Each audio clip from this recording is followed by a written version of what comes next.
ini, saudara, saya melihat bagaimana akhirnya setelah begitu lama mendiamkan diri, saya melihat sikap berlapang dada Datuk Seri Zahid Hamidi selaku Presiden UMNO nampak agaknya dah kincup semula. Tak ada lapang dada. Selalu saya katakan Presiden UMNO ni dadanya tambah 3 ekar di sini, 3 ekar sini, lapang dada saja. Tapi sekarang nampak gayanya dia dah tidak mampu lagi untuk menyimpan, menahan amarahnya. Apabila ada wartawan bertanya dengan beliau tentang kenyataan-kenyataan yang dilemparkan oleh mantan Siswa Agung UMNO, Datuk Anwar Musa. Jadi apabila ditanya oleh seorang wartawan tentang kenyataan beliau, kononnya semasa menjadi Siswa Agung UMNO, persoalan Dr. Mahathir dan Muhyiddin mau menghantamkan UMNO, mantan Siswa Agung kata tak ada. Tapi Datuk Zahid terus, dia tak boleh tahan lah. Bila itu dinafikan, dia tidak mampu menahan sabarnya. Dia kata, kamu tak tahu, kami yang tahu, katanya. Kami cuma dia terus terjahlah bahawa kamu dilantik sebagai Setiausaha setelah kamu kalah dalam pertandingan timbalan presiden. Memanglah kamu orang yang tak tahu diuntung, tak pernah berterima kasih, tak pernah mengenang jasa orang. Sebab saudara, memang jelas Datuk Seri Anwar Ibrahim surat dalam di Bangi bercakap, dan kemarin bercakap juga di Kedah. Memang jelas menurut Datuk Seri Anwar Ibrahim, dia kata selepas beliau diberitahu, waktu itu isteri beliau adalah timbalan Perdana Menteri, Datuk Seri Dr. Wan Aizah memberitahu beliau bahawa ada usaha sedang mahu dilakukan untuk mengharamkan UMNO. Saudara, mahu membubarkan UMNO. Dan ini kenyataan ini Dr. Mahathir pun pernah bercakap. Benar, saya dah cakap dengan Zahid, saya suruh dia bubarkan UMNO. Itu perakuan. Tapi semua itu dinafikan. Datuk Seri Anwar Ibrahim kata dia bila dengar kenyataan begitu, segera dia pergi rumah Tan Sri Muhyiddin. Dia menyatakan bahawa kalau itu keadaannya, masa itu saudara, ini pilihan raya 2018 dulu. Waktu itu Parti Keadilan mempunyai 42 kursi, DAP ada 41 kursi, Amanah ada 11 kursi. Di situ aja mereka ada lebih kurang dalam 96 kursi. Sedangkan masa itu Dr. Mahathir dengan PBM cuma ada 13 kursi. Apa kenyataan Datuk Seri Anwar Ibrahim? Dia kata, kalau kamu teruskan juga mahu mengharamkan UMNO, maka dengan ini juga saya akan sepakat dengan DAP, dengan Amanah, kami akan tarik sokongan. Itulah lebih kurang daripada kenyataannya.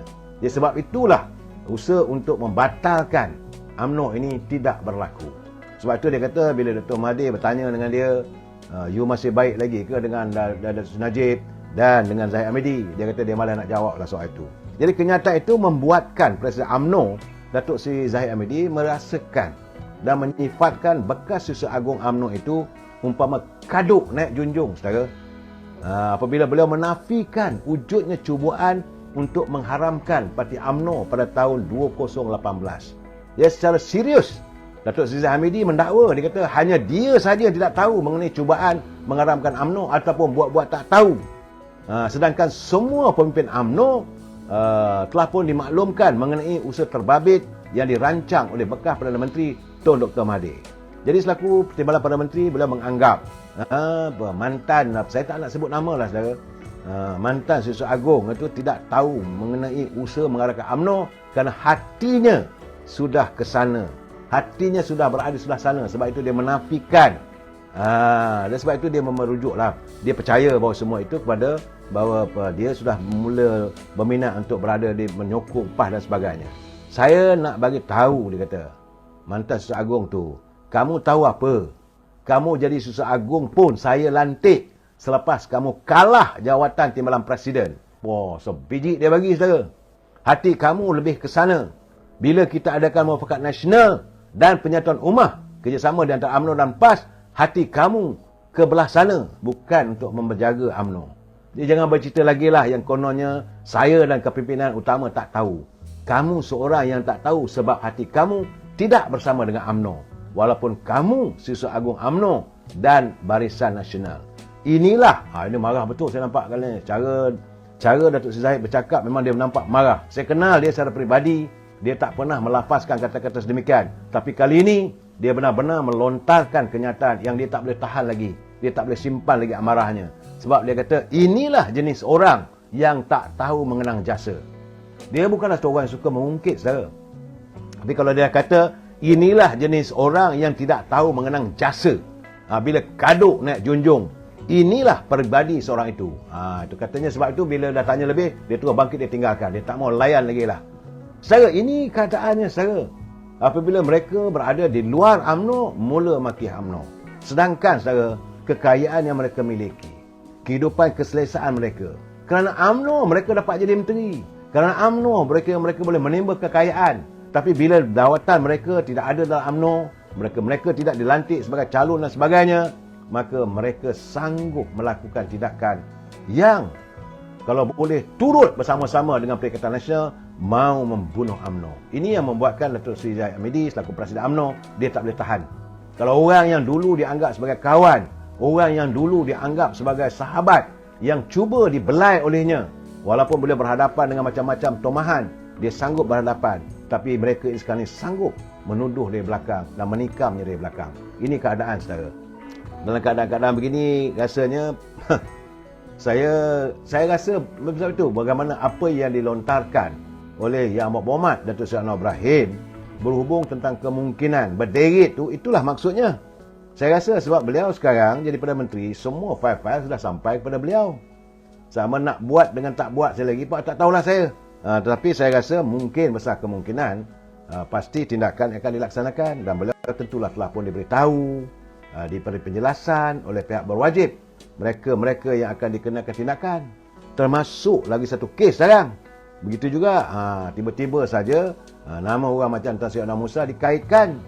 Dia tak tuduh Tan Sri Anwar Musa, tapi dikaitkan apabila seorang lelaki yang dituduh mau memberi suapan sejumlah 500,000 setiap tahun selama 15 tahun berhubung pengambil alihan konsesi Menara Kuala Lumpur. Sekarang ini keadaannya.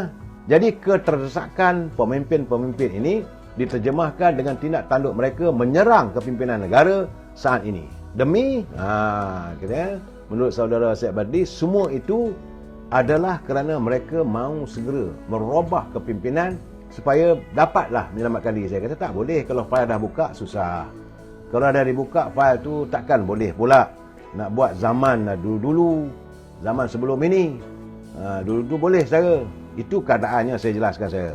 Dan saya juga terkejut apabila saya melihat dalam satu ceramah yang disampaikan oleh Dr. Lokman Adam, beliau juga menjelaskan bahawa adanya pimpinan daripada PAS yang sedang disiasat oleh SPRM.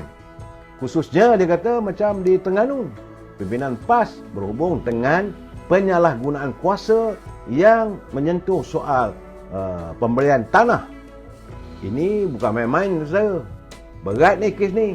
Dan kerana itu adalah katanya SPRM telah pun katanya menyita kereta-kereta mewah macam Velfire, Mini Cooper dan sebagainya.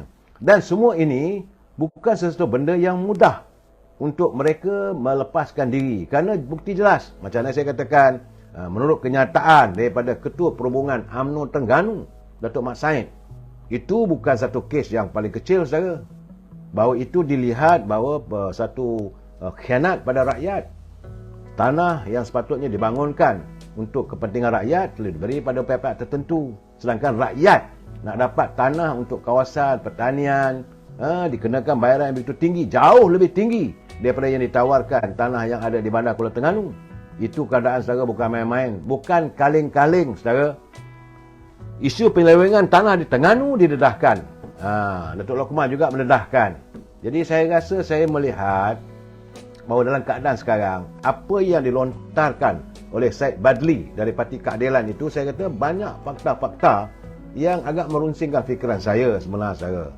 Sebab keadaan ini menambahkan lagi malunya kita, warga bangsa kita yang lepas seorang-seorang kena siasat dan sebagainya.